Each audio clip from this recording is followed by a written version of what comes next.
ini di kanan atas, kalau sudah merah mulai.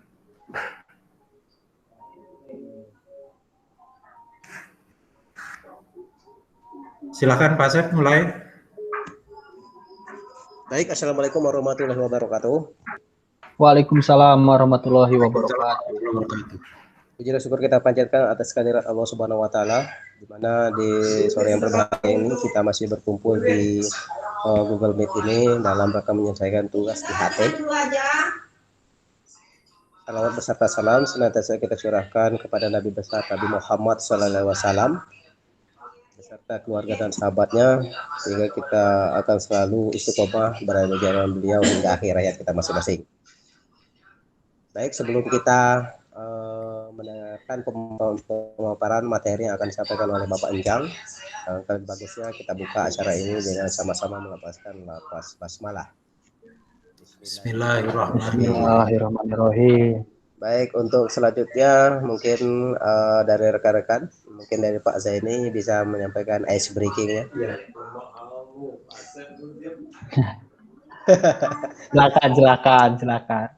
Pak Asep saja yang tadi aja lah. Oke, sip. Yang kalau tadi ya. begitu, kami akan mencoba untuk memimpin ice breaking kita sebelum kita mendengar pemaparan dari Pak Enjang. Baik, di sini kita akan bermain dengan kata-kata, tapi untuk penyebutan kata-kata itu kita lakukan dengan penulisannya dengan hidung. Ya, contoh, misalkan karena kita olahraga ini bola, jadi nanti kita buat kata itu bukan dengan tangan nulis di dinding, tidak, tapi dengan hidung, ya, seolah-olah hidung sebagai pena kita tuliskan di dinding atau di udara. Baik, gimana semua?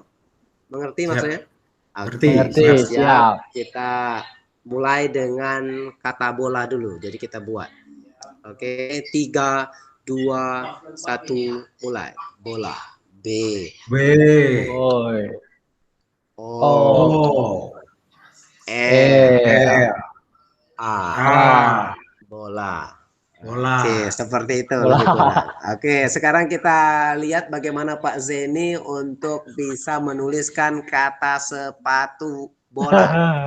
Oke, silakan pada Pak Zeni dulu. Silakan Pak Zeni. 3, 2, 1, mulai. Sepatu bola ya. Ya, terus. P. Bagus. A. Bagus. T. Ya, terus Pak Zeni. U. B. Oke, selesaikan. O. L. A. Oke, sip, bagus sekali. Oke, sekarang kita lihat bagaimana reaksi dari Pak Enjang dengan menuliskan kata deker. Ya. Ini pelindung tulang kering ini, Pak. Oke, silakan kepada Pak Enjang. 3, 2, 1. D. E. K. Ya, terus. E. R. Oke, terima kasih. Baik, itu aja untuk pemanasan kita sebelum kita memasuki materi yang akan disampaikan oleh Pak Anjang. Baik, setelah SBK selesai, kami persilakan kepada Pak Anjang untuk menyampaikan materi. Terima kasih Pak Asep, lumayan nih. Berolahraga sedikit.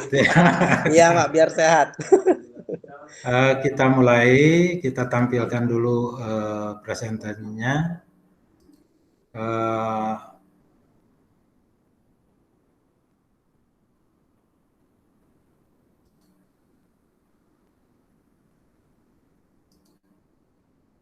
Sudah bisa dilihat teman-teman?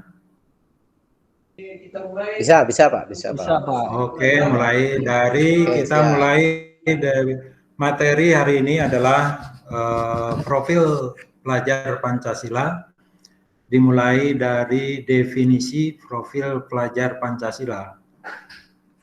Profil pelajar Pancasila adalah profil lulusan yang bertujuan menunjukkan karakter dan kompetensi yang diharapkan diraih dan menguatkan nilai-nilai luhur Pancasila, peserta didik, dan para pemangku kepentingan. Profil Pancasila terdiri dari 6 dimensi dengan penjabaran elemen di masing-masing dimensinya, antara lain adalah 1 dimensi beriman bertakwa kepada Tuhan Yang Maha Esa dan berakhlak mulia. Pelajar Indonesia yang menghayati keberadaan Tuhan dan selalu berupaya mentaati perintah serta menjauhi larangan sesuai dengan ajaran agama dan kepercayaan yang dianutnya. Beriman artinya di sini bertakwa kepada Tuhan Yang Maha Esa, diwujudkan ke dalam akhlak yang mulia, baik dalam beragama, akhlak yang baik kepada diri sendiri, kepada sesama manusia, kepada alam, dan kepada negara Indonesia. Dimensi kedua yaitu berkebinekaan global. Maksudnya di sini tujuannya yaitu pelajar Indonesia yang berkebinekaan global memiliki identitas diri yang matang, mampu menunjukkan dirinya sendiri sebagai presentasi budaya luhur bangsanya, sekaligus memiliki wawasan serta keterbukaan tentang eksistensi beragam budaya daerah, nasional, dan global. Pelajar Indonesia memiliki sikap menghormati keberagaman dan toleransi terhadap perbedaan.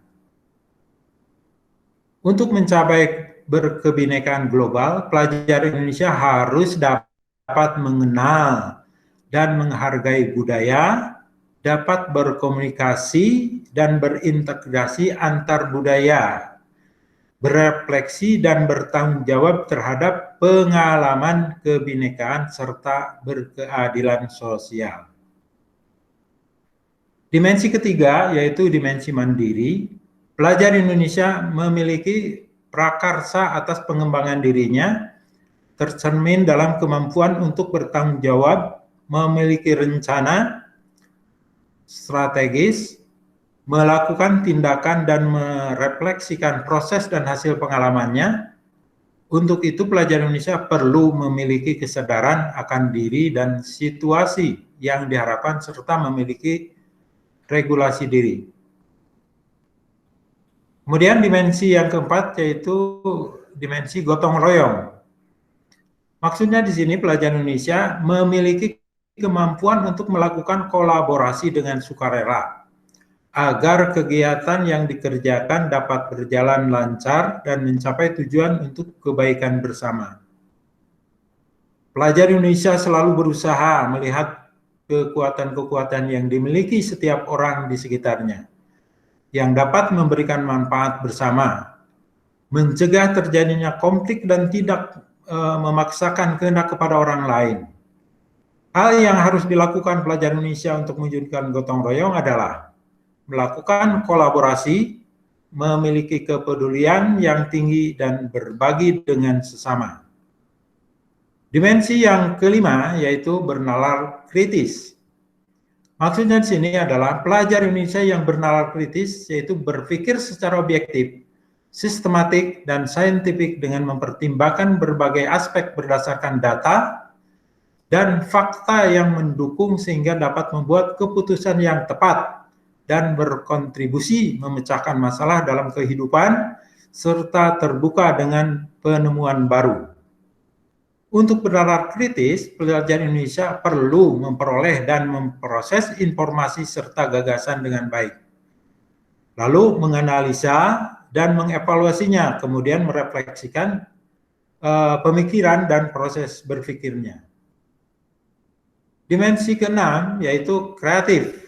Maksudnya di sini adalah pelajar Indonesia mampu memodifikasi dan menghasilkan suatu yang original, bermakna, bermanfaat, dan berdampak dalam bentuk gagasan, tindak, dan karya nyata secara proaktif dan independen untuk menemukan cara-cara lain dan berbeda untuk bisa berinovasi. Pelajar Indonesia yang kreatif adalah pelajar yang bisa menghasilkan gagasan, karya, dan tindakan yang original memiliki keluasan berpikir dalam mencari alternatif solusi permasalahan. Nah, di bawah ini adalah ringkasan dimensi dan elemen profil pelajar Pancasila. Di setiap dimensi beriman, bertakwa kepada Tuhan Yang Maha Esa dan berakhlak mulia. Poin pertama adalah akhlak beragama, kemudian kedua akhlak pribadi, poin ketiga akhlak kepada manusia, keempat akhlak kepada alam, dan terakhir adalah akhlak bernegara. Kemudian dimensi berkebinekaan global.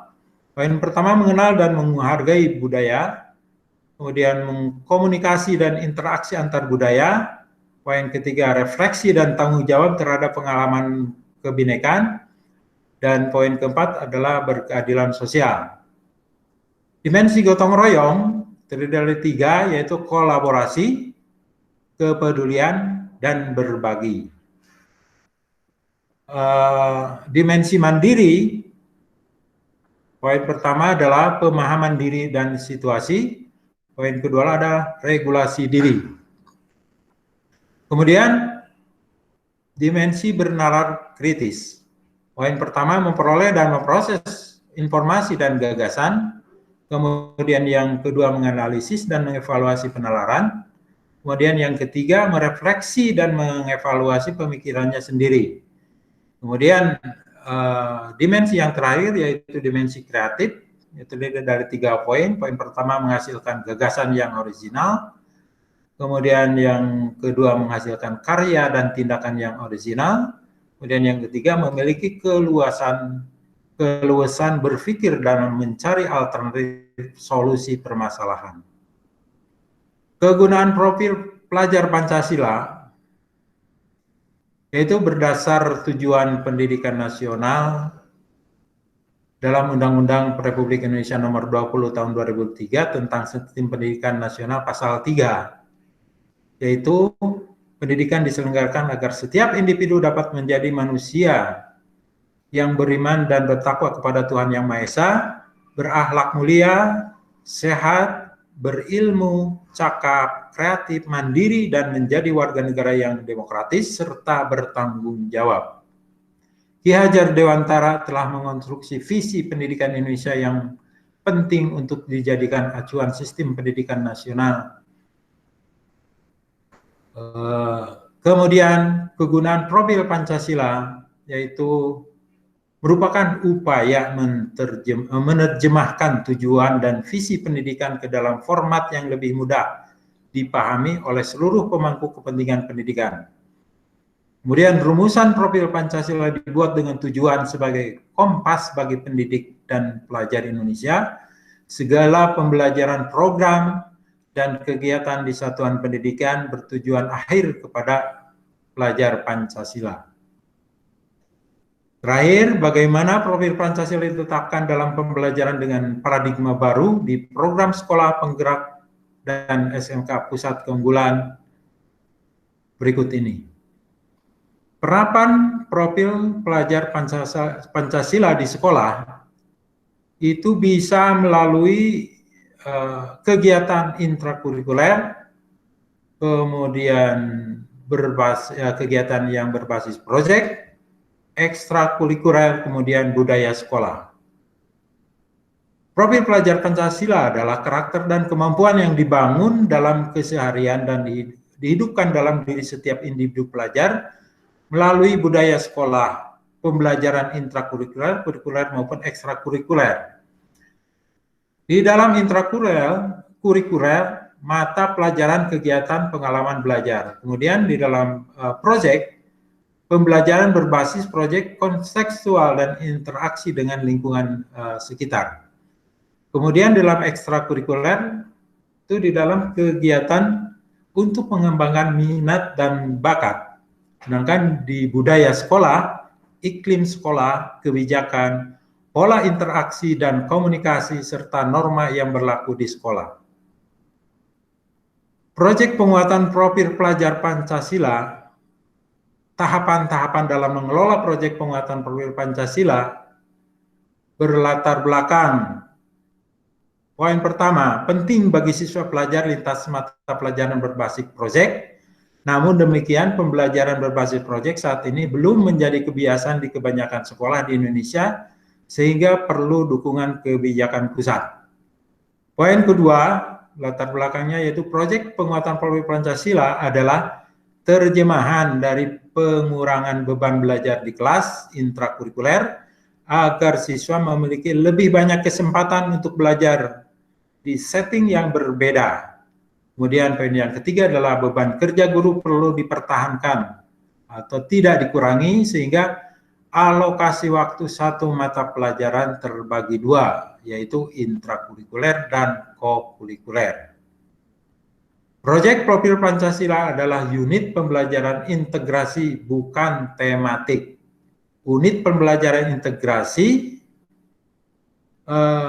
yaitu pengetahuan dan keterampilan atau potensi yang dipelajari dari setiap mata pelajaran terpadu dan melebur. Tidak dipisahkan lagi mana yang merupakan bagian dari mapel agama, PPKN, bahasa Indonesia, dan sebagainya.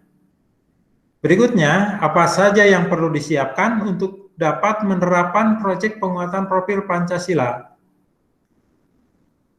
Guru adalah pengelola jam pelajaran dan kolaborasi guru. Kemudian pengaturan agar alokasi jam mengajar guru tetap sama. Pengelolaan waktu dan kegiatan. Menyiapkan sistem dari perencanaan hingga penilaian. Sistem perdokumentasian proyek untuk dapat digunakan sebagai portofolio. Kemudian kolaborasi dengan narasumber proyek. Maksudnya pengayap proyek, masyarakat, komunitas, universitas, dan praktisi. Kemendikbud menentukan tema untuk setiap proyek yang diimplementasi di satuan pendidikan. Sedangkan pemerintah daerah dan satuan pendidikan adalah merancang muatan lokal berupa proyek berdasarkan tema yang ditetapkan, mengembangkan menjadi topik yang lebih spesifik dan kontekstual di satuan pendidikan.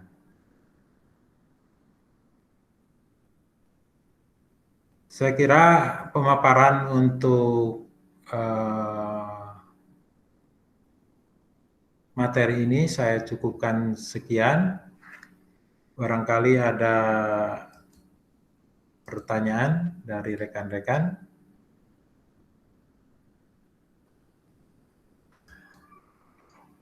Kayaknya udah pas, Pak.